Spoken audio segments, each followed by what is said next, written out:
بص انا عايزك تركز معايا في احداث الجزء الاول والتاني والتالت قبل ما يبدا الجزء الرابع، وكمل معايا الفيديو للنهايه علشان في الاخر هقولك على كل التفاصيل اللي تخص الجزء الرابع. وساعدونا نوصل الحلقه دي ل 3000 لايك. ومن غير كلام كتير يلا نبدا. بيبدا الفيلم مع توم مهندس مسؤول عن جمع وتخزين متعلقات الفضائيين وجمع المواد الغريبه، وبيكون توم مسؤول عن فريق كامل تحت ادارته مهمته اعاده اعمار المدينه اللي اتدمرت بعد ما الفضائيين هجموا عليها، وقدر فريق المنتقمون او الافنجرز انهم يحموا العالم منهم ويدمروهم، لحد ما بتتدخل هيئه السيطره على الاضرار واللي صاحبها هو توني ستارك واحد من الافنجرز، وبتاخد العمليه كلها من تحت اداره توم، وبيكونوا السبب في خساره توم شغله وفريقه، وبيفلس لانه بيكون حاطط امل كبير على العمليه دي، وبيرجع لمخزنه القديم تاني وبيلاقي هو وفريقه ان لسه عندهم حموله خاصه بالمواد الغريبه المتعلقه بالفضائيين، فبيقرر توم انه يحتفظ بيها لانه ممكن يستخدمها بعدين. وبيعدي 8 سنين وبيكون توم من ضمن المجرمين اللي بيسرقوا المواد الغريبه واي حاجه خاصه بالاسلحه وتطويرها، لانه بقى بيشتغل في تصنيع الاسلحه والاجهزه المتطوره. وبعدها بنروح لبيتر باركر واللي معروف باسم سبايدر مان دلوقتي او الرجل العنكبوت، وبيكون راجع بيته بعد ما خلص مهمه مع توني ستارك واللي معروف باسم الرجل الحديدي او ايرون مان، وبيكون ستارك مسلمه بدله متطوره جدا علشان يستخدمها، وبيكون بيتر مستني اي اخبار عن المهمه الجديده لانه حابب انه يدافع عن العالم ويشتغل مع ايرون مان. لكن بيعدي شهرين بدون اي اخبار عن ستارك، وبيرجع بيتر لحياته الطبيعيه وبيكون مبسوط جدا انه بطل خارق، وبيبدا انه يتنازل عن اي انشطه موجوده عنده في المدرسه عشان لو ستارك احتاجه في اي وقت يكون متاح، وبيستنى بفارغ الصبر ان المدرسه تخلص عشان يلبس بدلته ويبدا انه يحمي مدينته، ولكن ما بيبقاش فيه اي حاجه خطيره زي ما بيتمنى. وبيكلم هابي مساعد ستارك علشان يقول له على تحركاته، وبيساله لو كان في اي مهمه ليه قريبه، لكن هابي كالعاده ما بيردش عليه لانه ما بيحبش الزن. واخيرا بيتر بيلاقي في عمليه سرقه قدامه من عصابه بتسرق ماكينات سحب الفلوس، وبيستخدموا اسلحه توم في العمليه دي، وبعد ما بيتر بيضربهم بيلاقي ان الاسلحه قويه جدا، لكن قبل ما يقبض عليهم واحد من العصابه بيستخدم سلاح ضده، وبيقدروا انهم يهربوا من المكان قبل ما يتقبض عليهم. وبيبلغ هابي باللي شافه، لكن هابي ما بيهتمش بكلامه وبيقول له انه عنده مهمه اهم من كلامه، وهي نقل مقر الافنجرز من مكانه لمنشاه جديده ومش فاضل كلامه دلوقتي. وبيقفل معاه المكالمه، وبيروح بيتر بيته وبيدخل من الشباك علشان عمته ما تاخدش بالها منه، وبيروح يقفل باب اوضته قبل ما تشوفه، وبيلف وبيلاقي ان صاحبه ند قاعد وراه لانه جاي علشان يلعب معاه، وبيكون اتفضح قدامه واتكشف سره لان من ساعتها وما كانش حد يعرف ان بيتر باركر هو سبايدر مان. وبيقول له بيتر انه هيحكي له كل حاجه تاني يوم، وبيستناه ند في المدرسه تاني يوم وبيفضل يساله عن كل حاجه في قوته، وبيعرف ان مهاراته وقوته بسبب لدغه عنكبوت، وستارك اداله بدله متطوره جدا بيستخدمها في محاربه الجريمه. وبيكون بيتر معجب ببنت اسمها ليز اللي من اشد المعجبين لسبايدر مان، فبيقول لها ند ان بيتر يعرف سبايدر مان وقابله قبل كده،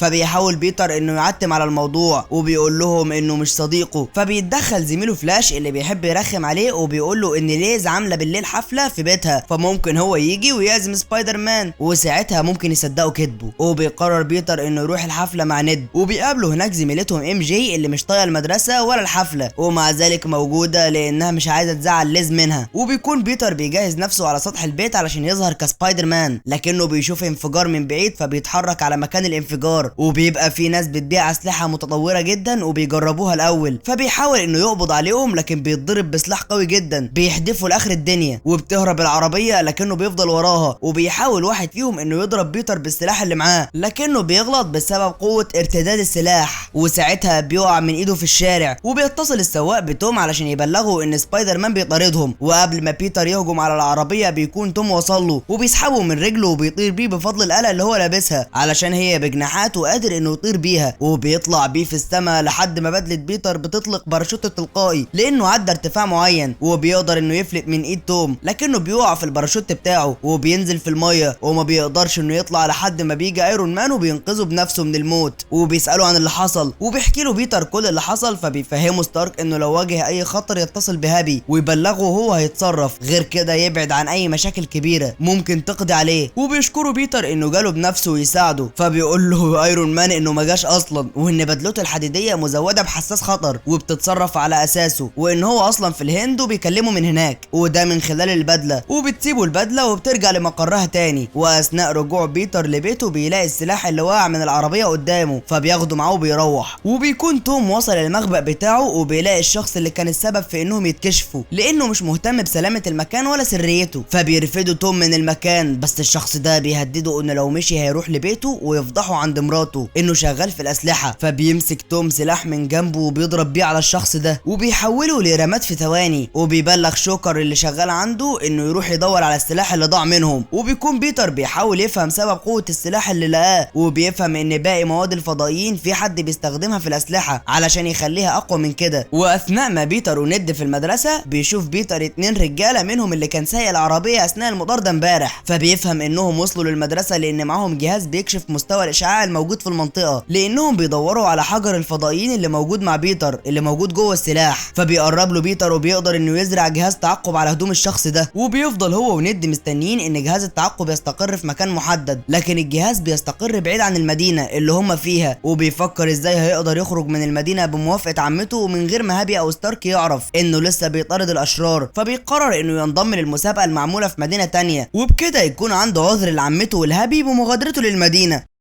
وبيفضل هو وند يحاولوا انهم يعطلوا جهاز التعقب الموجود في بدلته علشان ستارك ما يعرفش مكانه، لكن ند بيكتشف له ان في مميزات كتير في البدله غير مفعله بامر من ستارك، وساعتها بينجح ند انه يخترق البدله، وبيخلي بيتر ليه كامل التحكم في البدله وقادر يستفيد من كل مميزاتها. وبيتحرك بعد كده سبايدر مان على مكان العصابه وبيفضل واقف سامعهم، وبيعرف انهم بيستعدوا لعمليه سرقه جديده، وبيلاقي ان في عربيات تبع هيئه السيطره على الاضرار قربت من المكان وبيكون فيها مواد فضائيه. وبيظهر توم بالآلة بتاعته فوق العربيات وبيرمي جهاز بيخليه يخترق سقف الصندوق اللي على العربية علشان يدخل جواها ويسرق اللي هو عايزه. وبمجرد ما بيخرج توم من العربية بيشد بيتر منه الشنطة، وبيحاول بيتر انه ياخدها منه، لكن الشنطة بتتقطع وبيقع بيتر جوه العربية، وبيجي يخرج منها وبيكون توم لغى تفعيل الجهاز اللي فتح السقف، فبيتر بيتحبس جوه العربية ومش بيعرف يخرج منها لحد ما بتركن في مكان مجهول. وبيخرج بيتر من الصندوق اللي هو فيه وبيلاقي نفسه في اشد الاماكن حراسة في العالم، وهي هيئة السيطرة على الأضرار، ومش هيقدر يخرج منها إلا لو الباب الرئيسي اتفتح بنفسه، وده اللي هيحصل الصبح. فبيضطر إنه يبات في الهيئة وبيتعلم أغلب إمكانيات البدلة الجديدة، وبعد ما بيزهق من القعدة بيدور على أي حاجة في الصندوق اللي هو كان موجود فيه لما توم حبسه فيه، فبيلاقي إن توم كان عايز يسرق حجر شبه اللي مع ند في السلاح، فبتقول له البدلة إن اللي في إيده هو نواة طاقة متفجرة ولازم لها إشعاع علشان تنفجر. فبيقرر إنه يحاول يخترق أمن البوابة، وبيفضل طول الليل يجرب لحد ما بينجح إنه يفتح البوابة، وبيجري على المكان اللي فيه ند علشان يقول له يسيب الحجر اللي معاه لانه ممكن ينفجر في اي لحظه، لكن ند ساعتها بيكون معدي من خلال بوابه امنيه، فبيحط الشنطه بتاعته في جهاز الكشف، ولما بيعدي تحت الاشعه بتكون النواه اتحولت لقنبله. وبعد ما بيركب ند الاسانسير مع باقي اصحابه علشان يطلعوا قمه النصب التذكاري، بيطلع اشعاع قوي من النواه اللي موجوده في الشنطه وبيدمر الاسانسير اللي هم فيه، وبيكون قدامهم مده بسيطه على ما الاسانسير يقع ويموت كل اللي فيه. وبيطلع سبايدر مان قمه النصب التذكاري وبيوصل للشباك اللي هيدخل منه، وبيلاقي ان الازاز سميك ومضاد للرصاص ومحتاج خبطه قويه علشان يتكسر، وساعتها بيلاقي ان في طياره هليكوبتر بتأمره انه ما يتحركش من مكانه، فبيضطر انه ينط من فوقيها ويستخدمها علشان يكسر الازاز اللي قدامه، وبيدخل منه وبيقدر انه يلحق الاسانسير على اخر لحظه قبل ما يقع ويتدمر، وبيتم اذاعه الخبر في الاخبار وبيبقى مشهور اكتر انه انقذ طلاب من الموت. وبيكون توم عاوز ينتقم منه لانه بيبوظ عليه اخر عمليات سرقته، وده هيعمل له مشاكل لانه عنده طلبيات اسلحه كتير لازم تتسلم ومحتاج فيها النواة اللي بيسرقها من الهيئة، وبيقرر انه لازم يقتل سبايدر مان علشان يستمر في شغله ويسلم طلبياته في ميعادها. وبيجي تاني يوم وبيكون بيتر مصمم انه يسيب المدرسة بتاعته علشان يطارد العصابة، بس المدير بيسمعه وبيقرر انه يعاقبه بالحجز بعد المدرسة. وبعدها بيرجع تاني يوم بيتر وبيلبس بدلته وبيطلب منها تساعده يوصل للعصابة، فبتقول له البدلة انها بتسجل كل حاجة هو بيشوفها بعينه وممكن تعيد قدامه اي لقطة هو عايزها، فبيطلب منها تعيد قدامه لقطة العصابة وهي بتبيع اسلحتها تحت الكوبري، وبينجح انه يحدد هوية الشخص اللي كان هيشتري السلاح منهم، وبيجيب عنوانه وبيتحرك عليه.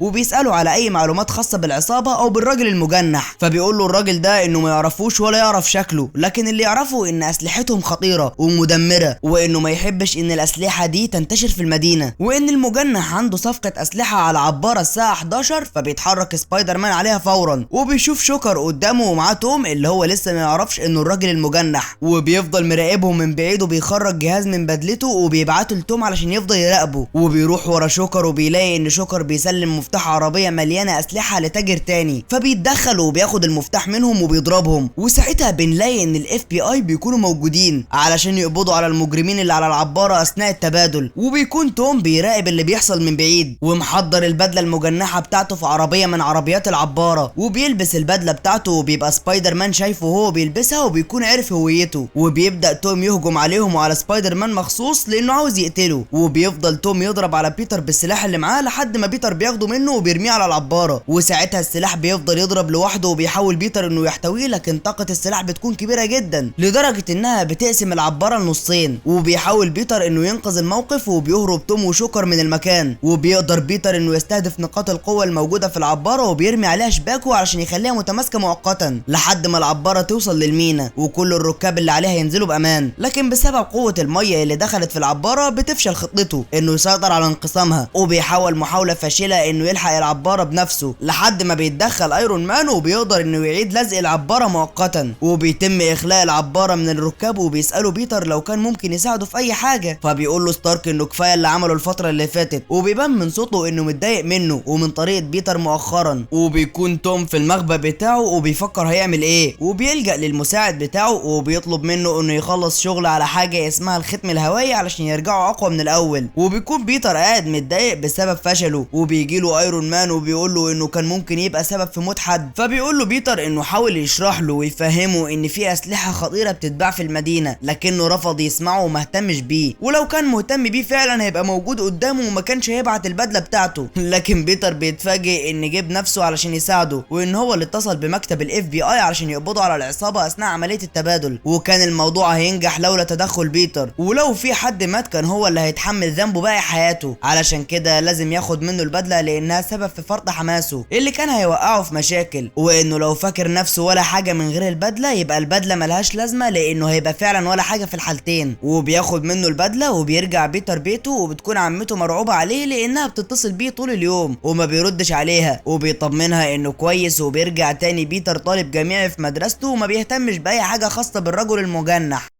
زي ما بالظبط ستارك قال له. وبيقابل ليز وبيعتذر لها انه اختفى عن المسابقه اللي كانوا كلهم فيها، وان ما كانش عايز يعمل كده معاها خصوصا ان هو معجب بيها. وبيعرض عليها انها تيجي معاه الحفله اللي المدرسه عاملاها، وبتوافق ليز انها تبقى رفيقته في الحفله دي. وبيجهز بيتر نفسه للحفله وبيلبس البدله بتاعته، وبيتحرك على بيت ليز يوم الحفله علشان ياخدها ويروحوا. وبيلاقي ان توم هو اللي بيفتح له باب البيت، وبيكتشف ان توم يبقى ابو ليز، وبيكون مصدوم ومش عارف يتكلم. وبيصر توم ان هو اللي ياخدهم للحفله، وبيسال بيتر عن اللي ناوي يعمله بعد المدرسه ما تخلص. فليز بتقول له ان بيتر مش محتاج يقلق لانه عنده منحه من ستارك، ده غير انه يعرف سبايدر مان وتعامل معاه كتير قبل كده. وبيساله توم لو شافه في مكان قبل كده او اتكلم معاه لان هو سمع الصوت ده قبل كده وحاسس ان صوته مميز. فبتقول له ليز ان هو جه الحفله بتاعتها لكنه اختفى فجاه، وكان معاها في المسابقه الوطنيه لكنه اختفى برضه. وساعتها بيفهم توم ان بيتر هو سبايدر مان. واول ما بيوصلوا المدرسه بيقول توم لبنته تنزل من العربيه لانه عاوز ينصح بيتر نصايح ابويه. وبيقول لبيتر انه انقذ بنته من الموت في الاسانسير قبل كده، علشان كده هو مديون له وبيسمح له بفرصه تانية هيقتله فيها، وانه ينسى كل اللي حصل بينهم. والاهم من كده انه ما يتدخلش تاني في شغله والا هيموته، لانه هيعمل اي حاجه علشان ينقذ عيلته. وبيسيبه ينزل من العربيه، وبيدخل بيتر الحفله وهو بيفكر في كلام توم، وبيقرر انه يسيب الحفله ويطارد توم علشان يمنعه من اللي هو ناوي يعمله. وبيجيب البدله البدائيه بتاعته القديمه من تحت الخزنه في المدرسه، وبيخرج من الباب الخلفي لكن شوكر بيكون مستنيه وبيضربه اول ما بيشوفه، فبيقع منه جهاز الشباك بتاعه وبيحاول يوصل له، ولكن شوكر بيفضل يضرب فيه. وقبل ما يقتله بيلاقي في شبكه اتضربت على السلاح اللي في ايد شوكر، وبيكون ند هو اللي ضربها لانه جري ورا بيتر علشان قلق يكون في مشكله. وساعتها بيقوم بيتر وبيضرب شوكر، وبيبدا في مطارده توم، وبيطلب من صاحبه ند انه يعرف له مكان الموبايل بتاعه لانه سابه في عربيه توم قبل ما ينزل منها، ويحاول يتصل بهابي وبيقدر بيتر انه يوصل لمكان توم، وبيبقى واقف مستنيه وبيقول له توم انه كان شاكك انه هيجيله فعلا، وانه عمره ما هيفهم اسباب شغله في الاسلحه لانه ملوش حد بيصرف عليه وعايزه يعيش باحسن شكل. وبيقول له كل الكلام ده لانه كان محتاج وقت علشان يخلي آلته الجديده تطير. وفجاه الآلة بتاعه توم بتظهر وبتهاجم سبايدر مان وبتحاول انها تقضي عليه، ولكنه بيتفاداها لحد ما الآلة بتدمر كل العواميد اللي حواليه وبيقع المبنى على سبايدر مان. وبيتحرك توم وآلته على مبنى الافنجرز علشان يسرق كل اللي فيه، وبيكون بيتر محبوس تحت الانقاض وبيحاول انه يقوم لكن الحمل بيكون زياده عليه، فبيفضل ينادي على اي حد يساعده لحد ما بيفتكر كلام ستارك لما قال له انه لو فاكر نفسه ولا حاجه من غير البدله فيبقى ما ينفعش يمتلكها. فبيحاول مره تانية انه يخرج من المكان اللي هو فيه ويثبت فعلا انه حاجه مهمه لحد ما بيقدر انه يرفع الحطام اللي فوقيه، وبيجري ورا توم قبل ما يطير وبيمسك فيه من غير ما يحس، وبيوصل للطياره اللي هتنقل معدات ستارك نفسها